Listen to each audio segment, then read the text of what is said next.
Hi, David Kapalo here. Today I continue with my series of why I'm tired, or rather fed up with what is currently going on or happening in our world today. And therefore today I thought I should continue from where I left. I did a video, the first part of my video of the same title, entitled why I'm tired, or rather fed up with what is currently going on. And today I thought I should continue because there are certain important things that I left out in the earlier video. So I thought I should also continue with the series and share in a little way as an individual, as David Kapalo, and contribute to my country, Zambia, as well as to the rest of the world, so that maybe somehow things can get back to normal. Because as you can see, or as you've seen, the effects of this deadly virus, the COVID-19, has really affected a lot of things. People are not working, schools have closed, universities have closed, workers are just working. Some workers are working at home, and companies, or rather industries, are closing up, they are downsizing, and that people losing jobs as they like. So I thought maybe I should also contribute in my little way. And today I continue with my series of why I'm tired, or rather fed up with what is currently going on. And for starters, I need to start with success equations coming from various people that I feel have really motivated me in the past. And the first success equation that I want to share with you today is actually from Zig Ziglar, who says if you help enough people get what they want, you have everything that you want. And maybe this is the purpose of why I'm sharing today, because I feel I should contribute in a little way. I don't necessarily have to get paid for it, that kind of a thing. So the whole essence, and I believe in this philosophy, if I help enough people out there get what they want, so that we return back to normal, I'll automatically also equally get what I want in the process, because we are all interrelated, we are all interconnected. If one part is like a body system, if the feet is affected, the entire body is affected. If the eyes are affected, the entire body is affected. So sometimes we live with the illusion, thinking that it affects my neighbor, it doesn't affect me, or it affects Zambia, it doesn't affect Zimbabwe, or it affects South Africa, or it affects the UK, or it affects the United States of America, and therefore it affects China, and therefore it doesn't affect. That is an illusion. We are all interconnected. We are all interdependent. If one part of the world system is affected out one way or the other, you find that you will also be affected at a local level. And this is the reason why I'm saying, Zig Ziglar said, if you have enough people get what they want, you automatically also get what you want. And this is the whole essence of doing this series. Success equation number 2 says, don't ask what the country can do for you, but ask what you can do for your country. And this is a reason what I'm doing. I'm not going to wait for the government to do something. I need to do something also, contributing a little. I don't have to be in a position of authority for me to contribute something. I can contribute at my own level, at my own micro level. Not at a macro level, but at my own micro level, and this is what I'm doing. So John Kennedy says, don't ask what the country can do for you, but ask what can you do for your country in your own unique way. And then the third success equation comes from Jesus Christ himself. He says, find a way to save many, because service to many leads to greatness. You get it? So every great leader out there have always found a way on how to help or to save many people. And the service to many, whether you are paid or you're not paid, automatically will lead you to what? To greatness. And that's the whole essence of doing this. I'm not actually pursuing a greatness, but I'm just trying to save. But in the process of saving, you find that people end up regarding you as somebody of authority, somebody who knows what is doing, somebody of value, that kind of thing. Because value is not something you attract. Value is something that you give out. You give and people appreciate what you give, and eventually people place value in you or in certain things, because they see that you are contributing something which is constructive, is beneficial, and is helping people. So therefore, people place value on certain things that we do. And this is the whole essence. If you save enough people, automatically it will end up to greatness. And then I think the final success equation I would add to the piece is that you don't have to be great to begin, but you have to begin in order to become great. So you have to start from somewhere. And that's why the Bible says, do not despise humble beginnings. And this is the whole essence I'm doing this video series, to share with the world out there that we can get back to normal. There's hope out there. The problem is that there's so much fear out there. And then that is the reason I hope you get the point. So let's get started. and then I continue from where I ended, and then I continue, and my continuation goes like my continuation is that last time I was talking about the COVID-19 having disrupted a lot of things as it were, and then I also talked about issues to do with the human problems. Most of the human problems that we have in our communities, in the world today in general, are mostly created by you and I. All human problems, or most human problems, are created by human beings themselves. You and I, we are the causes of all the problems that we are facing in the world today. I don't want to go into those details, but how can we solve those problems that we have caused ourselves? You and I also have to sit back down and come up with solutions on how we can sort out those issues. So therefore, most of the problems is us who have created them, and the level of thinking that created those problems must be totally different from the level of thinking that will come up with the solutions to solve those, because we are not solve a problem with the same level of thinking that created the same problem in the first place. So you need to up your thinking to another level. In other words, we need to use what is called design thinking rather than using default thinking, because in default thinking is where most of these problems we have created. So we need to move to a level of design thinking where we think of creative ways on how we can solve problems, and by so doing we're thinking at a higher level of solving these problems. And this is the reason why I said most of these problems are created by you and I, human beings, and therefore we are the only solution. We are the ones who can also come up with those solutions. As it were, God is never going to fall from heaven there and come and solve our problem that we can solve. A typical example is given of Jesus Christ when he told people to remove the tomb at Lazarus'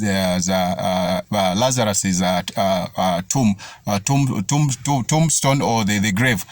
Jesus does not mean that he couldn't have done that. He couldn't have easily commanded the stone to move away. But he says, what is it in their power that these human beings can do? And he looked at this, he says, at least they can roll out the stone from the grave of Lazarus. But the waking up of Lazarus from the dead was something which was beyond the human beings. And that's why Jesus says, in their power, let them remove the stone. And then I'll come in and do the impossible. And that is where we come in also. God will never do something that we have the capacity to do. He will never do that. He will let us do it. He only comes in where they are impossibles. And this is why I'm doing this series. And I'm saying now, the greatest enemy we have right now is not COVID-19. The greatest enemy we have is not the mass deaths, people dying everywhere, where the mass deaths we are witnessing everywhere in the world. As a result of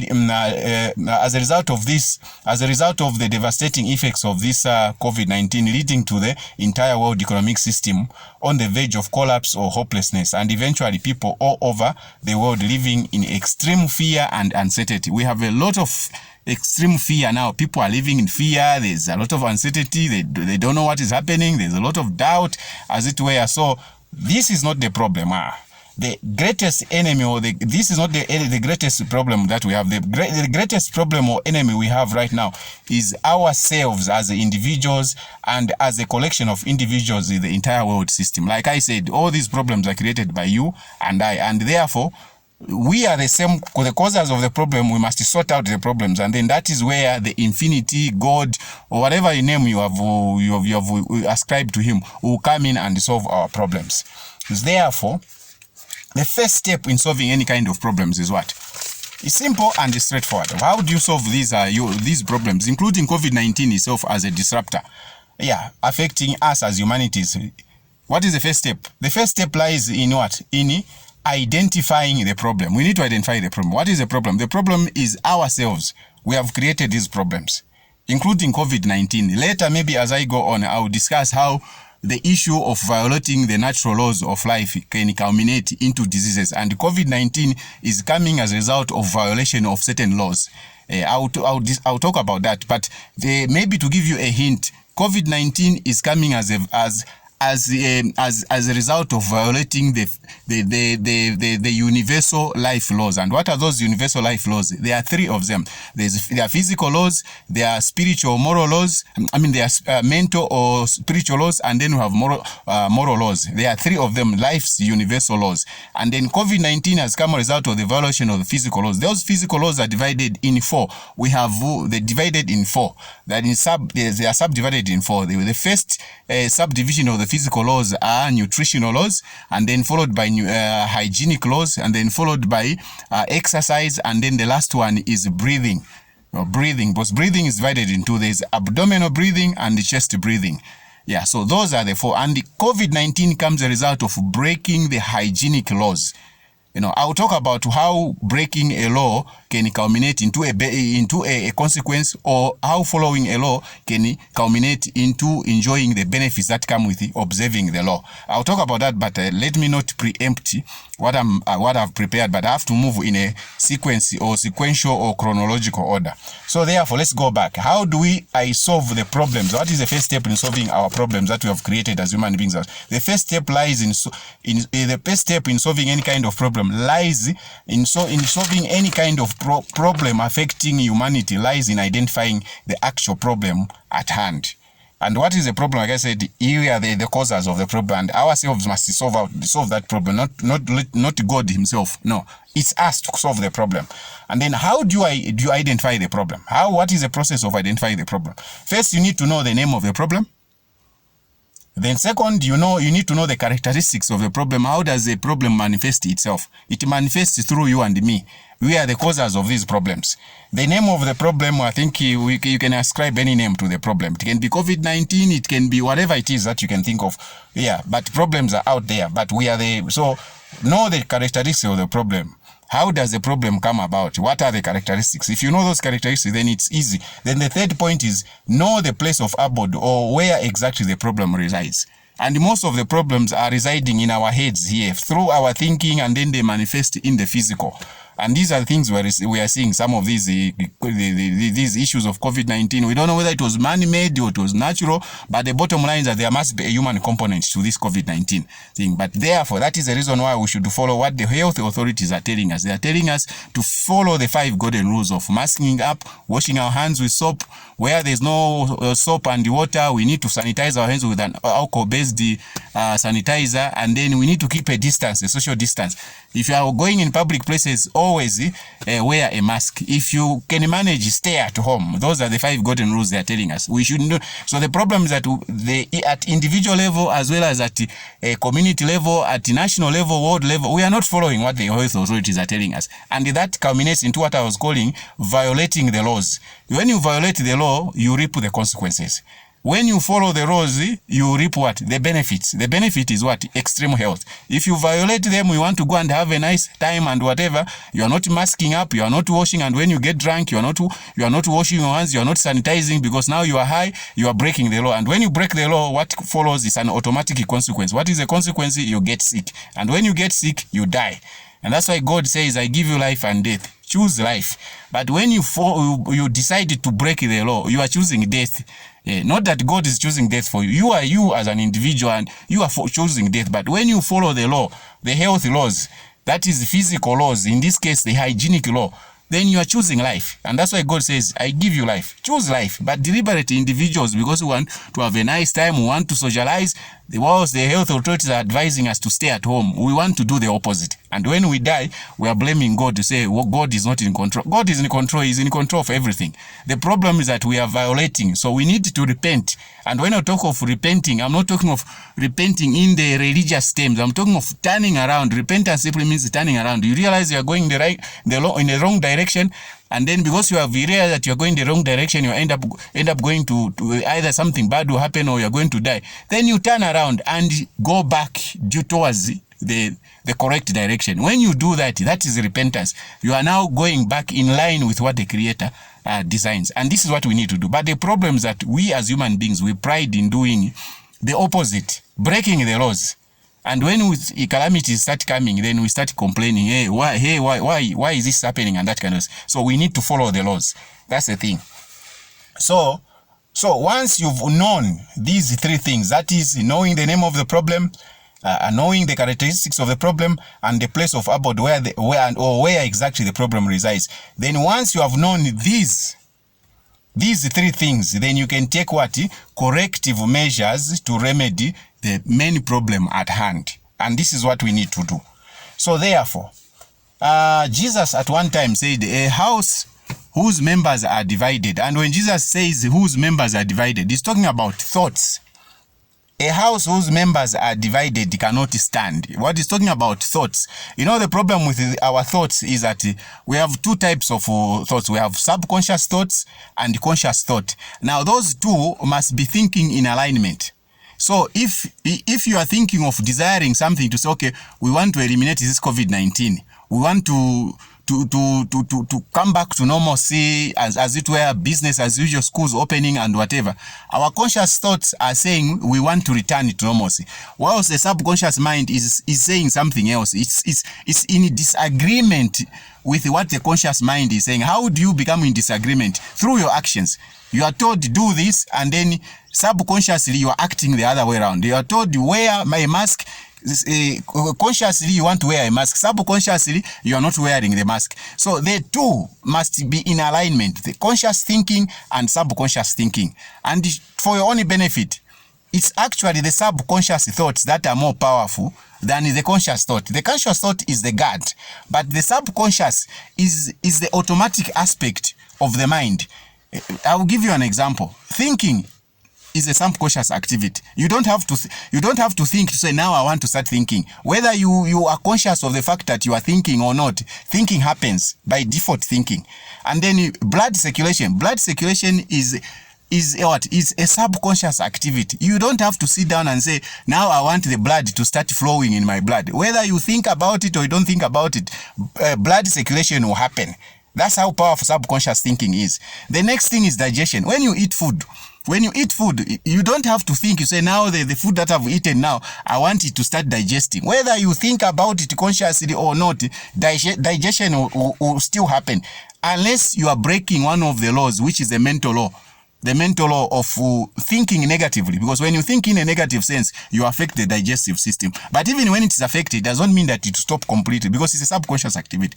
Whether you think about it or not, anyway, it will happen. Yeah, and then the last one is what? Is there's the blood circulation, thinking, blood circulation, thinking, blood circulation, thinking, digestion, blood circulation, thinking, digestion, and the other one, I've forgotten the other one, but I'll have to remember it. Yeah, breathing. Yeah, breathing.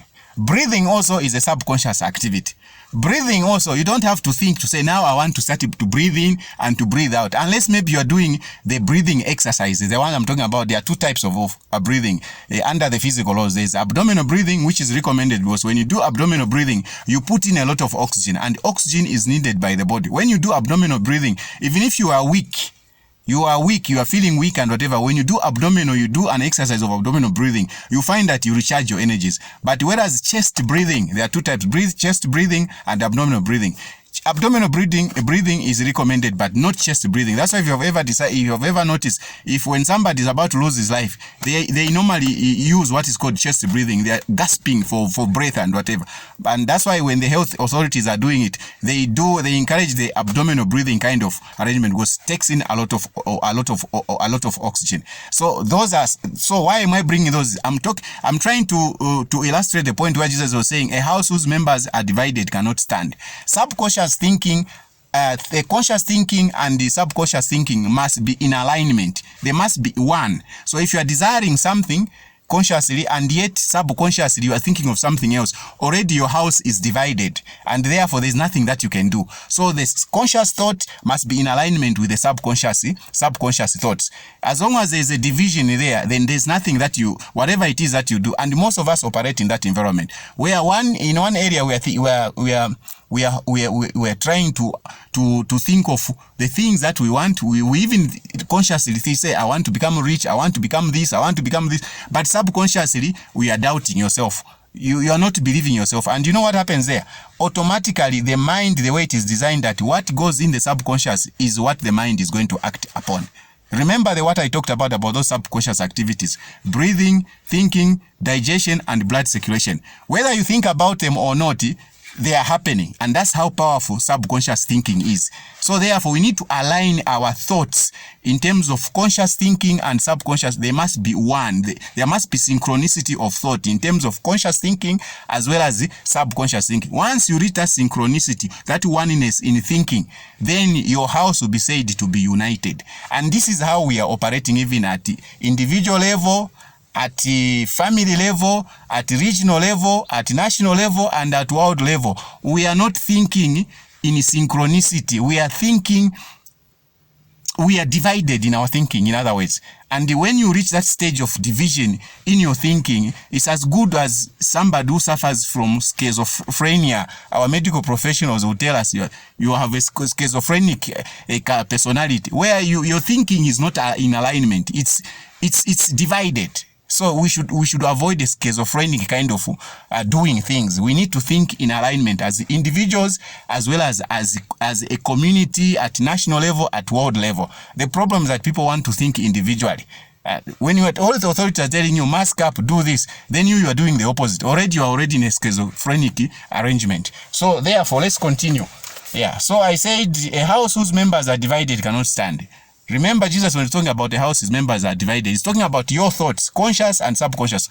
Whatever you want to achieve, the secret to achieving what you want is via synchronicity, thinking as one, as an individual, as a family, as a community, as a nation, as a world. The problem is that there's so much selfishness out there. That's why these problems will never end. So we need to think as individuals. We're encouraged to think in a unique manner, but that uniqueness must correspond with a collectiveness.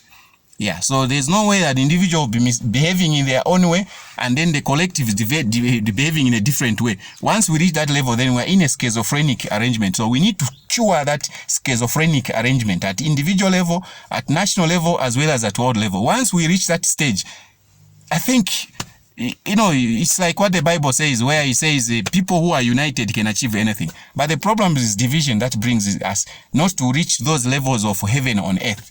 So we need to cure that. Let us work as one, as individuals, as the collective, but thinking in the right. Of course, there are certain things that you need to do as an individual, but as you do those things, be mindful that also you need to work in harmony with others. You cannot say there's nothing that lives in a vacuum. So we need to work as individuals as well as a collective. That's how we solve problems. If we are told to mask up, let us mask. If you are told to wash our hands, let us wash. If you are told to sanitize where there is no soap and water, if you are told to social distance, do social distance, as it were. And if you have to stay home, stay home. If you have to move when it's absolutely necessary. So those 5 golden rules, we need to follow them.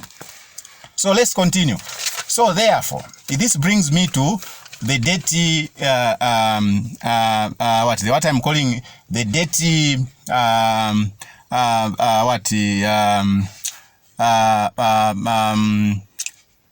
the Deity, for lack of a better term, I'll call it the Deity evil or demonic duo.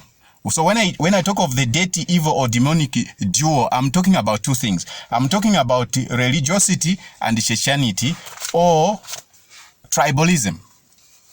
Those 2, that's a deity evil or demonic duo. Religiosity or Christianity and tribalism. Why do I talk about religiosity or Christianity? Christianity, religiosity or Christianity are almost one and the same thing.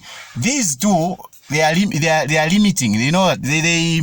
The problem is that when you belong to a certain religion, for instance, you say I'm Muslim, I'm Hindu, I'm Christian, I practice Judaism. The moment you start mentioning like that, already it's taking us back to the statement Jesus said, a house whose members are divided cannot stand. In the Christian circles, we have this one is Pentecostal, this one is the New Apostolic Church, this one is Jehovah's Witness, this one is Catholic Church, this one is International Faith Ministries, blah blah blah. This one is what? Already by so doing, you are encouraging what is called Christianity. Just you telling yourself that you belong to this, already you are already creating division there. And the problem with the religiosity, whether Islam, Hindu, Judaism or whatever, you cluster yourselves. You cluster yourself. The moment somebody starts thinking direct opposite what you believe in, then you are labeled a rebel. You see, so the problem with religiosity or Christianity is that it creates divisions and then it limits your thinking. You cannot able to express yourself in a certain manner. So this is what we need to get rid of. Yeah. Then the second dirty, evil, or demonic duo I talked about is tribalism. Tribalism, when I talk of tribalism, defining tribalism as belonging to something or to a place. Tribalism, belonging to something or to a place. Also, tribalism, it doesn't matter. You don't have to be Luvale like I am, or you don't have to be Tonga, or you don't have to be in my country. That is, you don't have to be Bemba, to be Ingoni, to be Kaonde, to be whatever it is. You know, I'm talking of, when I say tribalism, I'm talking of also if you are somebody from, say, from the UK, you are British, or you are American, or you are Chinese, or you are what? The moment you start segregating and pointing at the other person to say, this one is American, this one is Japanese, this one is Chinese, this one is Zambian, this one is Australian, this one is Canadian, already you are practicing tribalism. And tribalism also is just like what? Religiosity or Churchianity. It creates what? Division. And then also it restricts you in the way you think. The moment you start moving away from thinking like others or acting like others, the way you have, like you are a British, and then you start acting like that, already it stops. You start practicing what is called tribalism. So tribalism is a bigger, for me, I'm looking at a bigger picture. The moment you start saying, also it brings in issues of politics, for instance. The moment you start saying, me, I'm this, I belong to this party, I belong to this party. We've seen instances where somebody, because of belonging to a political party, and then they start critiquing what they think is not correct in their particular political party. Already they are being said to be aligned to another political party, because this person is trying to be conservative enough, is trying to be objective and trying to critique or analyze where they are going wrong, and therefore is offering advice on how things can be corrected. The moment you start thinking like that, you are already labeled to say you are a rebel, you need to move, to be checked out from that political party and join another party. Already that is creating what? Division, and it's restrictive in the thinking. So you don't think independently. You have to think like everybody else. There's nothing wrong in thinking like everybody else, but where things are wrong, they need to be corrected. And so, no, here it is wrong. And that is the reason why Jesus says a house whose members are divided cannot stand. So we need to encourage individuality, but at the same time also recognize the aspect of collectiveness. Yeah, think as you want to think, but your thinking and acting as you want to think and act must not affect the collective. Just also the collective should not also affect the individual. The individual has also certain rights that they need to enjoy. That's what we are taught in law. In law, you know, that kind of thing. So there must be that synchronicity between the individual and the collective and the individual. So these two, for me, I feel they are demonic in a certain way, because they don't encourage people to come out and because they are too restrictive. The moment you go against where you belong, that's tribalism. The moment you go against where the beliefs of the grouping that you belong, whether you are American, you are Chinese, you are Japanese, or you are Luvale, you are Tonga, you are Bemba, you are Ngoni, whatever. The moment you start thinking like your people that you belong to, then you are able to be a label. So you are able to be a rebel. So that in itself, I think, need to be put in perspective. And this is what we are seeing even in politics, where people are hacking each other, they are killing each other, they are doing what? Why? Because people don't understand that we are all one. Actually, we are all one. So all these two things I've talked about, they bring about, like I've said, confinement, restriction, bindingness of what? Of beliefs. Once you agree, you agree. If you go against what you have believed, then that's it. You are labeled a label, which is not supposed to be the case. People must be encouraged to speak out when things are wrong. They speak out the wrong with a view to do what? To correct. Remember, I said we are the causes of the human problems that we have. Most of the problems we have are our own making, and therefore we need to correct them at individual level as well as a collective. So if somebody else belongs to a certain grouping and they bring it ideas that look, of course, there are always the few, the exception that do things, even when things are not wrong, they will still come out and point out things that are wrong. That should not be encouraged. Only come out when you see, and it also depends on how you bring out those criticisms, and we should act like the prophet Nathaniel when he was approaching the king. You know, when somebody is in a position of authority, you need to approach them with that respect they deserve. So there are two types of scenarios here. We are looking at people that will stab you in the back and people that will stab stab you in the front. So I would rather you be a person who stabs people in the front. By stabbing people in the front, you are telling them the truth, but tell them with respect. Approach them like Prophet Nathaniel, the way he approached the king. Yeah, he narrates a story. This is what happened. This one got someone's wife and whatever. And therefore, this person, blah, blah, blah. And then he gives the king to hang himself. So what do you think should happen to this person? The king himself gives the answer and says, no, that person ought to die. And then the prophet says, you are that person. Why do you say like that? Because you got someone's wife and you did this. And this is what, and then the king realized that, oh, I made a mistake. And then he approached God and he asked for forgiveness and he was given. And that's how you need to approach. If people are in authority, approach them with respect. That is stabbing in the front. By stabbing in the front, you are telling people that yeah, you are going wrong. This is the wrong way you are doing things. This is the correct way of doing things. And once people realize that what you are telling them in confidence, you are telling them out of courtesy, you are telling them because you want them to change and whatever, people realize and they will see the genuineness of the advice you are giving. So we need to encourage that, and that is what I'm talking about. These two, religiosity or Christianity or tribalism, as it were, belonging to something or to a place, have the tendency of bringing division. So realize that we are all one, regardless of where you belong. Whether you are Chinese, you are American, you are British, you are Zambian, we are all one. Remember, God is one. He created us in his image. So we are all one. So that's one thing we need to realize. So regardless whether you are Chinese or whatever, but we are all one. Spirituality knows no bounds. It's boundless. So that's why we need not encourage religiosity, Islam, Muslim, Judaism, Judaism, atheist or whatever it is, or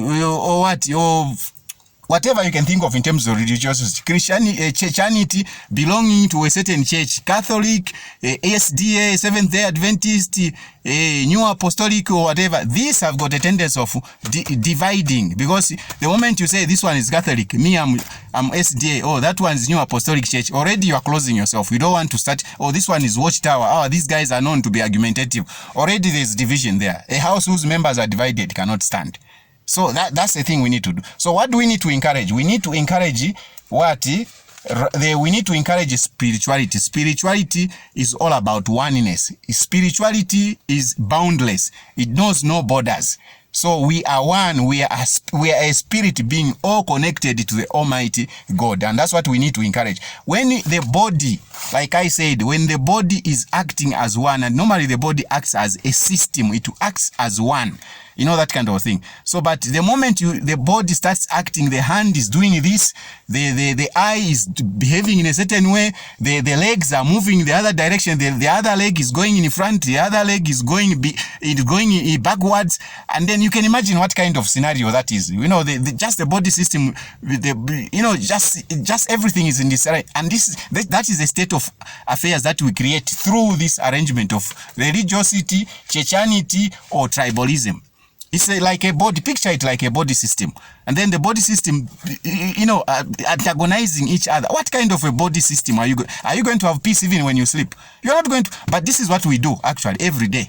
We are in a schizophrenic state of mind at individual level, at whatever level. So we need to correct that and act like the body.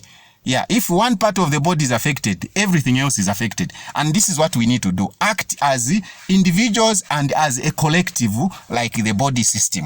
So that's how we need to work. So therefore, how do we correct everything? We need to think in alignment, like I said, thinking in alignment with the sovereign will of God or the universe through righteous thinking and truth. Righteous thinking simply means following the way things are supposed to be done. That's why Jesus said we should follow those two golden rules. Like our late president, Dr. Kenneth Kaunda, may he so rest in peace, he said, he's been repeating that, love your neighbor as you love yourself. But there's a condition. You can't love a neighbor if you don't love yourself. The first thing is love yourself. After because the person who cannot love himself or herself cannot have the capacity to love another person. So there's a qualification there. On the law of love your neighbor as you love yourself. First, you need to love yourself. And the loving yourself must not be in extreme. You should just be there for taking care of yourself. And then after that, it automatically transcends now to loving your neighbor as you love yourself. And then the second major law is do unto others what you'd want them to do. So every time you are taking action, whether you are practicing tribalism in the sense of what I define tribalism as belonging to something, or belonging to a place. It could be nationality, a country, or if it's belonging to something, you belong to a certain tribe, you know, that kind of thing. So the issue is that how would you want to treat the other person? That's why Jesus said, do unto others what you'd want them to do unto you. If you are the one in their position, would you do it like that? Would you do it to them like that? So that's what we should be thinking about. So this issue of hacking each other because this one belongs to this one, should be a thing of the past. We should differ in opinion, you know, argue on points, not in terms of competing in terms of who is the one who has the greatest power in hacking the other person. You know, like after all, what do we gain? Jesus says, what shall it profit a man to gain the whole world and later lose your life? Is it going to make sense? Right now, we are told, like here in my country, Zambia, we are told there should not be any political campaigns. Fine, yes, that's a good arrangement because we're trying to follow the what? To follow the laws. There are other ways of campaigning and putting the message out there. You know, that kind of thing. But if we break the laws or those 5 golden rules of COVID-19 and then we go out there free for all, we shall have a country where everyone is dead and yet you are there as a president. Or everyone is sick and dying, and that you are there, you have taken over as a president. So what kind of a country are you going to lead? A country that is already sick and people are dying. So you'll be there putting fires. Correct, you looking for medicine to cure them. You have won, quite right. But who are you going to be managing? Because the people are dying, they are sick. So we should follow the health rules. Yes, it disadvantages one, the other person, or the what it might do. But the bottom line, which one would you want? To gain the whole world? You become the leader or the president of our country, but meanwhile, at the time you take over, people are sick and dying. So you'll be now there the rest of the 5 years trying to find a way on how to make people heal. And then by then time would have gone. You'll be thinking of another election. So let's follow these rules, because the moment we break the rules, automatically the consequences will follow. What is it? Sickness and death. That's why God says, I give you life and death. Choose what? Choose life. And when by following those 5 golden rules, it's choosing life. So there are ways that we can campaign. Let's follow what the authorities are telling us. So let's practice spirituality. Spirituality is boundless. It doesn't say this one is Muslim, this one is a Christian, this one is a Jew, is practicing Judaism, this one is an atheist or whatever. We are all one. God is one. Yeah, I've never seen, I don't know, because the Bible defines God as a spirit, and those that worship God must worship in spirit and in truth. Now, and then we are also further told that God created us in his image. Now, when God created in his image, can somebody tell me the color of the image of God? What is the color of the image of God? The color of the image of God is colorless. It doesn't have a color. God doesn't have a color. He doesn't have a nationality. He is just a spirit. God is a spirit. That's what is defined in the Bible. God is a spirit, and those that worship must worship in spirit and in truth. Yeah. Spirit. Does a spirit have a color? Does it have a tribe? Does it have a nationality? It's only you and I that has come in and say, this one is black, this one is Indian, this one is American, this one is what? Creating division and limitation among us ourselves. We are one as the whole world. We should act as individuals, but our acting as individuals must not conflict with acting the things that should impact on the collective. So the only way when we reach that issue of collectiveness, that's when we are going to solve our world problem, including COVID-19. COVID-19, people now are benefiting out of it. There's that greed and selfishness, because now they are bringing, we don't know. This now, there was the first wave, second wave, third wave. Now all this, there are people now that are making so much money out of the COVID. There are others who are going in extreme poverty. Others are benefiting, and they're looking at this in the situation. If things go back to normal, then we'll stop making profits. Yeah, but that is something else. That is, I don't want to get into that arrangement. But all we are saying, let's stop COVID-19 by acting as individuals. You can imagine if every one of us, whether in Zambia or elsewhere in the world, we are following those 5 golden rules. Do you think COVID-19 will be there up to now? Even if there was somebody who was benefiting financially out of it, if everyone was following the 5 golden rules of masking up, washing hands with soap, if there is no soap, use sanitizer, social distancing, and staying at home where it's absolutely necessary. Unless you just want to go and do something, then you go out. If everyone the world over was following that, why are you going to have COVID-19? COVID-19, even if there was somebody with sinister or clandestine motives to benefit out of COVID, if everyone as individuals and as a collective worldwide were following those 5 golden rules, COVID-19 will be a thing of the past. Then we'll quickly return it to normal. That's one thing we need to bear in mind. So we need to act as individuals, and our individualness in terms of thinking and acting must not impact or affect the collective, and vice versa. That's how we need to act. So problems comes in when we apply demonic or unrighteous thinking. Every time you are thinking negative or bad things about another person, already you are acting like a demon. This is what I'm talking about. The problems comes in when we apply demonic thinking or unrighteous thinking. So righteous thinking means thinking in alignment with the sovereign will of God. In other words, thinking in alignment with the laws. The moment you follow the laws of what we are taught. For instance, in this case, following the 5 golden rules of preventing and stopping COVID-19. That is righteous thinking. The moment you start thinking or acting direct opposite to the 5 golden rules, that is what? Unrighteous thinking and acting. Because now you are doing something that will affect you. The last statement of where God says, I give you life and death. Choose life. But instead, the moment you start thinking unrighteously meaning you are thinking in the opposite direction. The moment you do that, you are doing what? You are automatically choosing death. And by the way, God acts in 4 ways. First, he creates the law.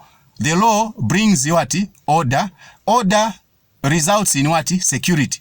And then he creates a system. What is a system? The system has these 3 things. Laws, which brings order. Order culminates into security. Then he puts in the system. These 3 results in a system. So God doesn't have to come and punish you. The laws themselves will punish you. And this, I will talk about what Dr. Mao's law talks about. What are the benefits of following the law and the consequences of not following the law. The simple example I would give is the COVID-19 guidelines. You follow the COVID-19 guidelines, that is righteous thinking. Automatically, that will result in you having a life. You will live for of course, you might die from other things, but at least not COVID-19. But the moment you break the 5 golden rules, automatically what are you doing? You are choosing death. Not that, and God doesn't have to kill you. COVID-19 will kill you. So he has put a system already. So God doesn't have to individually come and punish you. Just by you breaking the laws, already that is death following you. That's how simple it is, and that's how he operates in 4 ways. Laws, those universal laws I talked about, that is physical laws that are subdivided into nutritional, hygienic laws, breathing, which is divided into abdominal and chest breathing, and the exercise. A lot of us don't exercise. If you are driving, you've been driving, no time to go for the, you are always from the vehicle, from the car to from the house to the vehicle in the office. The office, before you reach the office, you reach the lift. No exercising whatsoever. You need to exercise to some extent. So all that, if you are doing that, you are sinning. That's unrighteous thinking or acting. That's what I mean. So problems comes in when we apply demonic. Demonic thinking is your moment you are doing direct opposite to what you are supposed to do. That's demonic thinking. You don't have to be a witch. Is somebody who does the opposite. You are thinking in a negative manner. You are a demon. A demon is simply a creature out of alignment with itself. It's like, remember what I talked about the subconscious, conscious thinking and subconscious thinking. You are consciously, you want this. Subconsciously, you are doubting yourself. The moment you find yourself in that situation, you are already in a demonic situation. Thinking negatively about the other person. Remember I said we are one. Yeah, the moment you start thinking negatively there, you don't have to use juju or mankwala or medicine man or whatever it is. Just thinking negative against the other party. Already that is demonic or unrighteous thinking. So you can transition at any time into a demon or a righteous person based on what you are thinking at a particular time. So that's what you need to factor in mind. So therefore, what's the ultimate solution to all this? Let us all be in alignment to the sovereign will of God, or the universe, or infinite intelligence, or the universal intelligence, or whatever name that you ascribe to God. Because others would call him infinite intelligence, others would call him the universe, others. But I'm saying, let us all be in alignment with the sovereign will of the Almighty God, or the universe, through righteous thinking and truth, both individually and collectively as a whole. Just like the government released the circular number, is it the circular number 8 of 2021, where it was saying as individuals we need to act, as individuals also we need to act collectively as individuals in curbing this pandemic called COVID-19. The moment we start thinking in a schizophrenic manner, at individual level as well as at national level, as individual levels, as Zambians, already we are creating a schizophrenic arrangement, and then this pandemic will be here to stay. And will continue complaining there are no jobs, no, their kids are not going to school and whatever. So we need to act as a collective. Let's follow what the authorities are telling us. COVID-19 will be a thing of the past. If there are any people who are benefiting out of it, they will find it hard to do because everyone will be complying.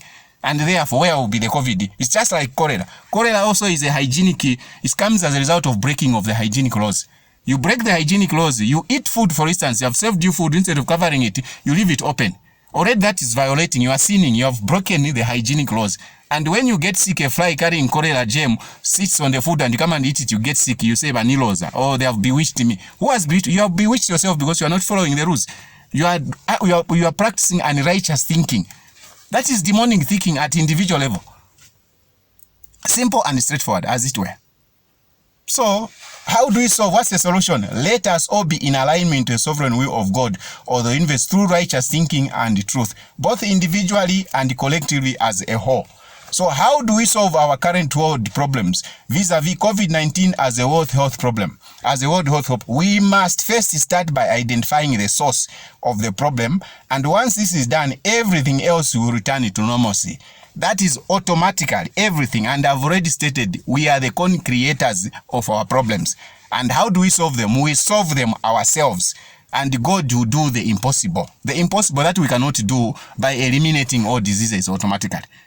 Because we are following, just like the example of Jesus I gave on the tombstone of Lazarus. He says, what is it in their power they can do this, guys? At least they can remove the stone. But the rising someone from the dead is an impossible task. That is what I come in. That's the thing. When you plant a seed, you have a belief that it will germinate. So the planting of the seed is the capacity. You and I have the capacity to plant the seed. But the germinating of the seed in the soil there, it's out of our control. All we need to do is our part. Water the seed and everything. But the coming out of the seed from the ground cause for the impossible, which is the Almighty, is the one who's going. Because no matter what, even if you watered, you did everything, if God doesn't want it to germinate, it will not germinate. So that is where the impossible or the infinity or God comes in. You do what you can do on your part, but let everything else, the impossibles, be left to the Almighty God to deal. So that's the thing. So we must first start by identifying the source, which we have already identified. The source that you and I are the causes of most of our human problems, and we need to sort them out as human beings. Follow what we are being told. We need to act to practice righteous thinking. When I say righteous thinking, in line with the laws. Because there are benefits of following the laws, and there are also consequences of not following the laws. The consequences will result in either life or death. God doesn't have to punish you and I. Because the laws themselves are already made in such a way that they are inherent. You follow the law, you reap the benefits. You don't follow it, you reap the consequences. It's automatic. So let us see.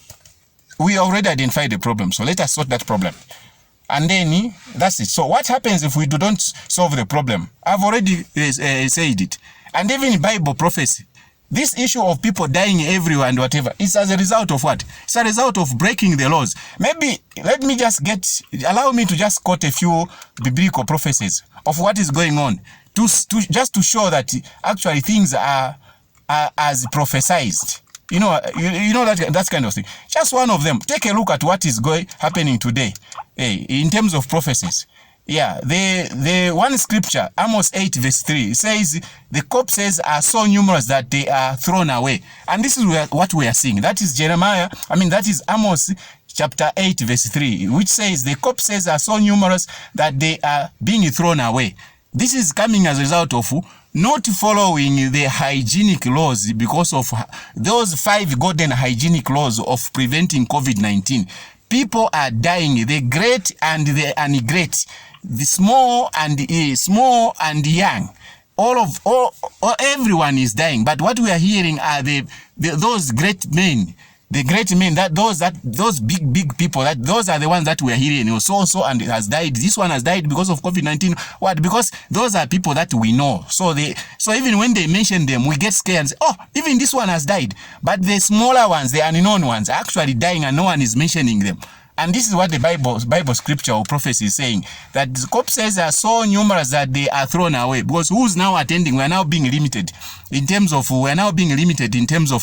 In terms of attending funerals, marriages, and everything. So you have to forgive me. I need to talk to my wife just a bit. Just give me a bit. I talk to my wife. I will continue with the series. I'm coming soon. Just stay there. I'm almost winding up now.